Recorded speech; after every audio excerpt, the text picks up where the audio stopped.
L'usine extraordinaire pose ses valises au MUSEM, au J4 à Marseille, sous des trombes d'eau, avec un temps véritablement marin, méditerranéen. Et nous sommes en compagnie de quelqu'un qui connaît bien les forts temps. Il s'appelle Jean-Philippe Bonnet, il est directeur RTE Méditerranée, Réseau Transport Électricité de France, depuis 2015. Bonjour et bienvenue. Bonjour, merci. Alors décrivez-nous rapidement RTE. Bon, c'est vous qui, grosso modo, transportez tout ce qui nous sert à nous éclairer, hein.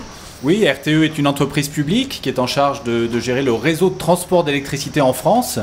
Alors, ce réseau de transport, c'est 100 000 km de lignes électriques à haute et à très haute tension qui parcourent tout le territoire métropolitain. Et nous collectons l'électricité dans tous les endroits où elle est produite pour la répartir et l'amener à tous les endroits où on a besoin d'électricité pour qu'elle puisse être consommée. Quelle qu'en soit la nature, donc, on est bien d'accord. Quelle qu'en soit la nature, quels que soient les producteurs, nous accueillons de l'électricité de tout le monde, de tous les producteurs d'électricité, EDF, Engie, Direct Energy. C'est pour ça que nous devons être neutres et indépendants pour assurer cette mission de service public. En quoi est-ce que vous êtes une usine extraordinaire? En quoi est-ce que votre présence à l'usine extraordinaire est remarquable? Dites-nous. Alors RTE, on associe souvent à l'image des pylônes, on se dit bon c'est assez simple. En fait c'est une multitude de métiers extrêmement complexes. Nous exploitons le réseau électrique, nous avons des tours de contrôle d'électricité qui sont les dispatching. Et nous embauchons beaucoup de jeunes ingénieurs qui commencent par ce métier-là et qui apprennent l'électricité par ce biais-là.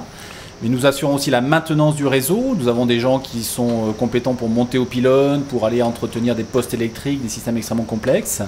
Nous recrutons aussi des gens pour tout ce qui est électronique, contrôle, automatisme, parce que le numérique prend de plus en plus de place dans nos métiers, tout devient numérique et il faut qu'on ait des gens pour l'entretenir. Voilà. Et puis nous avions à cœur de faire partager aussi notre mission au service de la transition énergétique, de faire découvrir au grand public tout ce qui peut se cacher derrière ces pylônes qu'on voit ou qu'on ne voit presque même plus tellement ils sont présents dans nos paysages. Alors justement, avant de venir à ces énergies du futur, combien de salariés chez vous? Est-ce que vous recrutez assez régulièrement? Alors RTE c'est 8400 salariés dans toute la France et nous recrutons chaque année à tous les niveaux d'études. Une palette. Et vous trouvez votre bonheur dans la formation qui est dispensée aujourd'hui dans les écoles pour pouvoir justement venir travailler chez RTE? Alors nous trouvons notre bonheur pour tout ce qui est école d'ingénieurs. Ensuite c'est plus sur le marché des techniciens spécialisés, notamment tout ce qui est informatique, électronique, sur lequel nous sommes en concurrence parce que toutes les entreprises ont des besoins dans ce domaine-là. Et donc nous avons à cœur de montrer qu'on peut à RTE à la fois exercer sa passion et puis découvrir un autre secteur qui est celui de l'énergie et contribuer aussi au développement durable et à la... Vous n'avez pas de problème d'image, vous, a priori? Vous avez une image plutôt positive? On n'est pas forcément très connu du grand public, donc c'est ça qui nous a fait décider de venir ici pour que voilà, on soit plus connu. Alors vous êtes venu avec un accessoire, dites-moi ce que c'est, puis ça va nous amener évidemment sur la deuxième partie de cette émission. C'est un câble sous-marin, c'est ça? C'est un câble qui va transporter l'électricité? C'est une portion de câble sous-marin, puisque RTE est confronté à un nouveau défi, qui est d'aller raccorder des énergies renouvelables qui vont désormais être en mer, à 30 km de nos côtes. C'est quelque chose de complètement nouveau. Jusqu'à présent, on avait de la production d'électricité terrestre. Et c'est un défi technique pour RTE. Il nous faut inventer les technologies, trouver les gens qui vont être capables de les mettre en œuvre. Et donc, aller chercher de l'électricité en mer, ça suppose de tirer des fils électriques. Ce n'est pas les fils électriques que vous avez à la maison.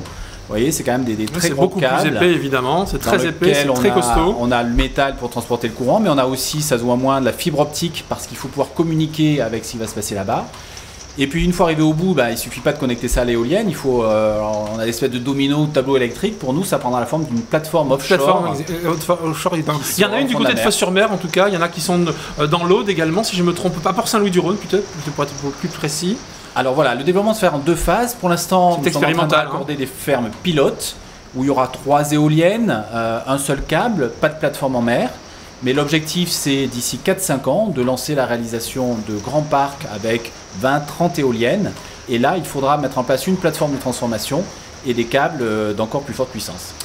À terme, ce type d'énergie peut prendre quelle part dans la consommation qu'on a tous les jours, dans la consommation des Français? Écoutez, tout est possible. Aujourd'hui, l'énergie renouvelable représente à peu près 20% de l'approvisionnement français.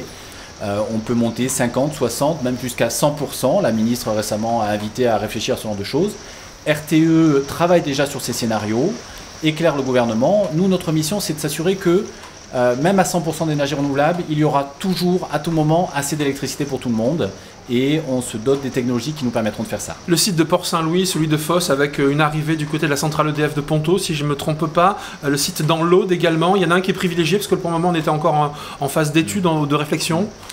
Le gouvernement a annoncé que de toute façon, il y aurait 2 parcs de grande taille. Un plutôt en face de la région Provence-Alpes-Côte d'Azur, donc probablement large de Fos-sur-Mer. C'est une bonne nouvelle. Et un autre large d'Occitanie, dont le sont site plus concurrents est terminé. Mais je vous donne rendez-vous l'année prochaine, puisque l'État devrait organiser un grand débat public associant largement la population et le public pour éclairer sur les enjeux de ce développement offshore.